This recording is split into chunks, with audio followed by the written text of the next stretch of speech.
ஞாயிற்றுக்கிழமையான இன்று சென்னை காசிமேட்டில் மீன்களை வாங்க புரட்டாசி மாதம் என்பதால் அசைவு பிரியர்கள் ஆர்வம் காட்டாததால் வழக்கத்தை காட்டிலும் மீன்களின் விலை குறைந்து காணப்பட்டது. இது குறித்தான விரிவான விவரங்களோடு இணைகிறார் எம்முடைய செய்தியாளர் பிரபு. கூடுதல் விவரம் என்ன? வணக்கம். புரட்டாசி மாத விரதத்தின் எதிரொலி காரணமாக சென்னை காசிமேட்டிலே மீன்களை வாங்க அசைவு பிரியர்கள் ஆர்வம் காட்டாத நிலையிலே மீன்களின் விலையும் குறைந்து காணப்படுகிறது. அந்த கூட்டமானதும் சற்று குறைந்தே காணப்படுகிறது. அதாவது புரட்டாசி மாதம் முழுவதும் இந்து கடவுளான பெருமாளுக்கு விரதம் இருப்பார்கள். இந்த காலகட்டத்தில் எந்தவித அசைவ உணவுகளையும் உண்ணாமல் விரதத்தை கடைபிடிப்பது வழக்கம். புரட்டாசி மாதம் முதல் வார ஞாயிற்றுக்கிழமையான இன்று சென்னை காசிமேட்டில் மீன்களை வாங்க அசைவ பிரியர்கள் ஆர்வம் காட்டாத ஒரு நிலையை தான் நாம் பார்க்க முடிகிறது. நள்ளிரவில் ஏல முறையில் தொடங்கும் இந்த வியாபாரத்தில் பெரிய சிறிய வியாபாரிகள் முதற்கொண்டு பொதுமக்கள் வரை மீன்களை வாங்க ஆர்வமாக வருவார்கள்.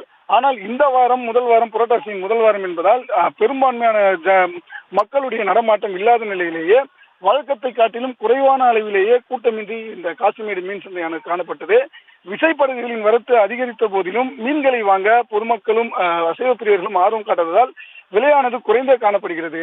வஞ்சிரம் கிலோ 850 ரூபாய்க்கும், சங்கரா 400 ரூபாய்க்கும், வவ்வால் 400 ரூபாய்க்கும், கடமா நண்டு போன்றவை 300 ரூபாய் என மிக குறைந்த விலையிலேயே விற்கப்பட்டு வருகிறது. கௌதமி, விவரங்களுக்கு நன்றி பிரபு.